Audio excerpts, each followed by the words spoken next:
And we Jeff welcome Judkins in is here. Jeff Judkins with that comment, the head coach of the BYU women's basketball team, former NBA player and friend of the program. We've been talking about pleasant surprises thus far on BYU Sports Nation, specifically with BYU football. Who's been the most pleasant surprise player for the Cougars on the football field? And let's have you sound off on that, Coach. You're a big fan of BYU sports overall. Who's been the pleasant surprise on the football team? Well, it's really hard because I think they've really had a tough year with everybody getting hurt and everything. Probably for me is probably Kafusi. You know, he's had to change positions, and you know, their defense was so solid last year, and he had to do a certain role, and now he's had to change. And I think I'll give Bronco a lot of credit. He took a great athlete and put him in a position where he thought is going to help his defense out, and I think it'll help Bronson if he gets a chance to play in the NFL. I also like, you know, I mean, I really like the running backs, and it was sad that Williams got hurt because I just think he would have had a year that I think a lot of people will remember. And you know, probably another surprises in backup quarterback. Christian Stewart. Yeah, I mean, I think he's gone out there and done a dang good job for what he's been dealt with. And, you know, they've had to change their offensive schemes because he doesn't run the ball as well. And so you got to give him a lot of credit that he has a lot of confidence with that. So they're going to go to a bowl game, which is exciting for them. And I think it just gives them a lot more confidence as a team to be able to do that. Jeff Judkins with us on BYU Sports Nation. Hey, thanks for the time. It was great having you on, Coach. All right, thank you. That's good. This is going to be a regular segment, oh, by the way, each week. We need to come up with like I don't know. Jamming with handle. Juddy or Yeah, something. It's something. just Yeah, I hear you. That'd be great. Send it in on the Twitter machine. send it in, Jerome. Tell us what you think this segment should be called with the fabulous Jeff Judkins. Who's been a pleasant surprise on your team? You've just played the one game, a couple exhibitions, but who's a pleasant surprise? I'd say Mackenzie Morrison has come in, and she's earned a starting position where last year she didn't play a lot. And, you know, she played pretty well the other night. She had 11 points and hit some key baskets for us. She just got to get her confidence down. You know, when you start and you're not used to that role, it takes a little bit. But I'm not surprised with Morgan, but I think Morgan is going to score a lot for us because we'll look to her, and she's so good inside. So, you know, and then I think probably last for me is probably Savannah. I mean, right now she's a little bit – there's matchups that are hard for her, but she's improved a lot, and I think if she keeps working at it and keeps herself in shape and goes every day against Bailey, she's going to be better for us. Mackenzie can shoot the rock. I've watched her. She's got a good looking stroke. From the She three-point does. line. You know, one thing she's a little different than Kim last year. Kim couldn't put the ball on the ground. Mackenzie can.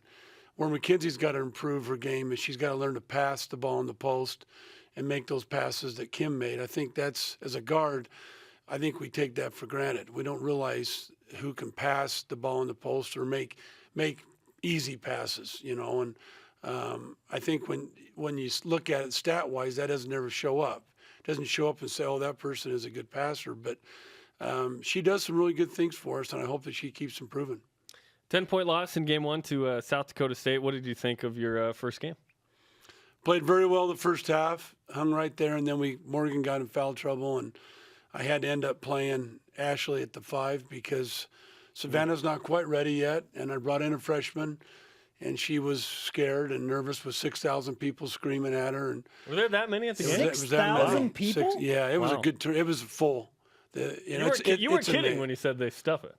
No, I'm not kidding you. I thought they even had a high school championship football game that night, and they still drew that well. And so, you know, it's a great atmosphere.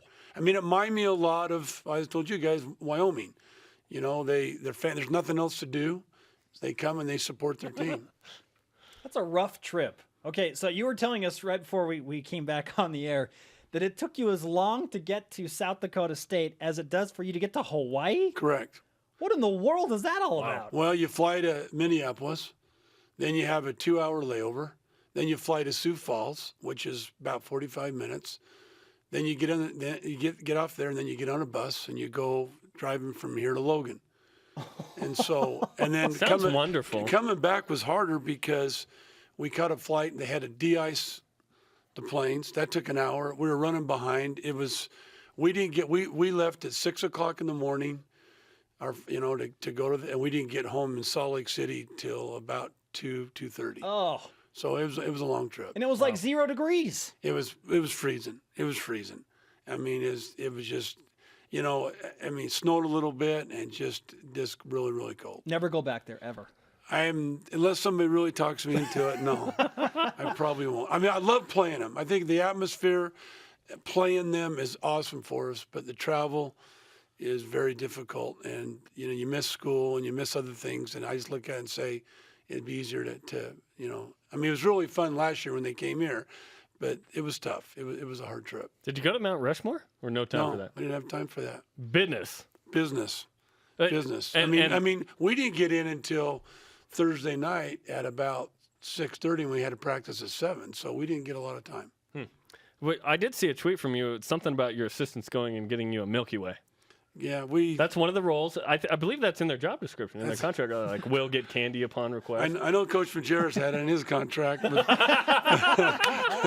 but no, what happened is we got done with our film and everything, and we were still kind of, coaches are up and down with emotion, and sometimes you need a sugar kick, and so they're going, hey, we're going to walk over to this gas station, and I started walking out, and I'm going, no. It's not worth it. And they go, hey, we'll get you a Milky Way. So. It was 4 degrees. What's the weirdest thing Rick Majerus ever asked you to do? God. That you can You say got on 2 the air? hours. I'd say the craziest thing was the middle of the night, just to go get him candy. I mean, and it wasn't like he wanted one candy bar. He wanted like 30 candy bars. What do you know? So, I mean, he liked to munch on stuff late at night and that, and I mean, Coach, when he got nervous, he liked to eat. That's what he liked to do. Yeah, Spencer, same thing. How Spencer is? Yeah. Some people go like the opposite. halftime of your broadcast, he's just like boom, boom, boom, boom, Yeah. just down and stuff. That's what happens. Some Crazy. people eat, Yep. some people don't. Yep. That's how I handle the emotion of the events, Jerem. This is a serious issue I'm trying to deal with. Let's talk about what it's like to find an identity after you lose an All-American in 6'7" Jen Hampson. I mean, you can't. She's a once-in-a-generation type player. And you also lose one of your best three-point shooters ever, Kim Beeson. So how much of a challenge has that been for you as a head coach to try and plug in the holes with a number of different players? I think it's really hurt us defensively. We got beat against South Dakota State, and last year we had Jen there to make them change their shot. We don't have that. Beat them by 20 last year. Yeah. We have to work more as a team defensively, help each other a little bit more than we've done. And my players have been used to Jen, so it's hard. I mean, they're used to thinking of bigs in there to be able to do it. Offensively, we Morgan gives us that inside presence. The hard part I have right now is last year I could go those two bigs, and I could take advantage of whoever's guarding who. And this year it's a little bit harder for that, but we're going to get there. I mean, I've got a lot of confidence in some of these young kids, and they'll come around. We scheduled hard preseason this year because we wanted a good RPI to help us get a chance to get the NCAA tournament. When you look at this week, as you move on from South Dakota State, Northridge tomorrow, 11 a.m. game, live on BYUtv. Kids Day. Yeah, we're having. This is interesting. Yeah, we wanted to have. We've done it before. We've gone to other schools and they have an elementary day, where they invite all the kids that come, and it makes a great atmosphere for the game. And so we decided to do that. And Northridge is a good team. They're going to win their conference. They won the NCAA tournament last year. They're a very athletic, quick team. So we're going to have our hands full.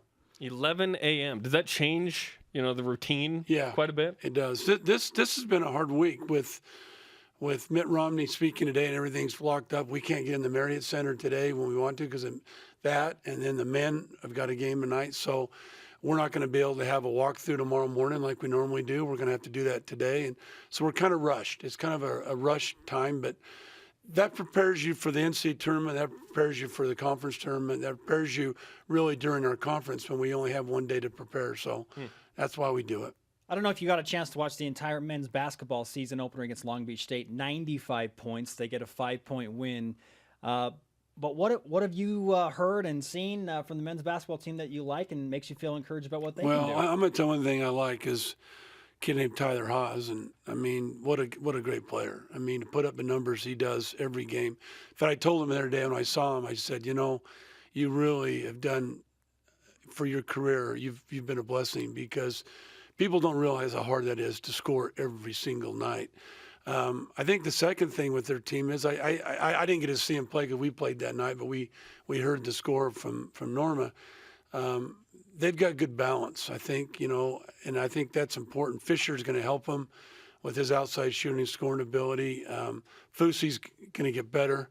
He's a strong physical kid, and he's going to give them that inside presence they need. And Collingsworth they're doing it right. They gradually have gotten him back. They haven't made it real, and I think when he gets full strength, which will probably be maybe by the end of December, where he's feeling like he can. That when conference comes, they'll be ready to go. Now they're going to have their hands full. I watched Gonzaga last night. Gonzaga's good, but I think BYU's going to have a really good team this year. You've kind of played that game in that Haley Steed came back from 3 ACL surgeries for seasons. How did you try and manage her minutes and a confidence and mental aspect to where she could get back to full strength when you needed her the most in conference play? Well, the biggest worry is she going to do it? Is he going to do it again? I mean, I don't care what anybody tells you. They go and say, well, hey, he's fine. Hey, you don't know that. As a coach, you're going every time they tangle up, you're worried about it, they're going to do it again. And you saw it happen twice. Yeah, I did. Again. Yeah, it did. And so for me, it was that. I think with Kyle, it's the same. Kyle's an aggressive player.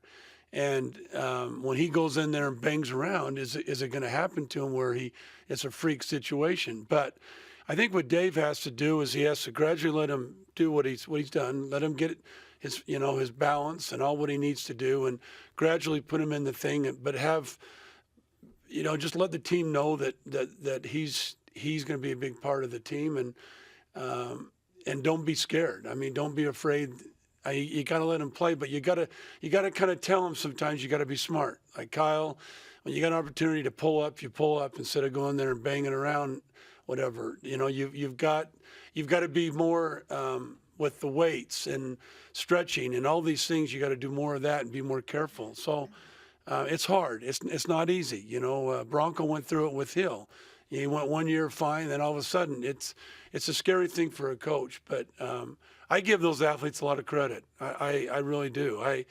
I know right now that I got hurt this year water skiing, and I don't know if I'm going to go back and try it. I mean, I'm kind of hesitant. Should I try that? I know with an athlete, it's tough. Now, what I want to know is, what's the message to your player? You watched Lexi Eaton go down with a season-ending ACL injury, and now Haley Steed, and you talk about Bronco dealing with Taysom and the injuries that he's had. What's the message from a head coach to a player when something like that happens? Tell them to play their game.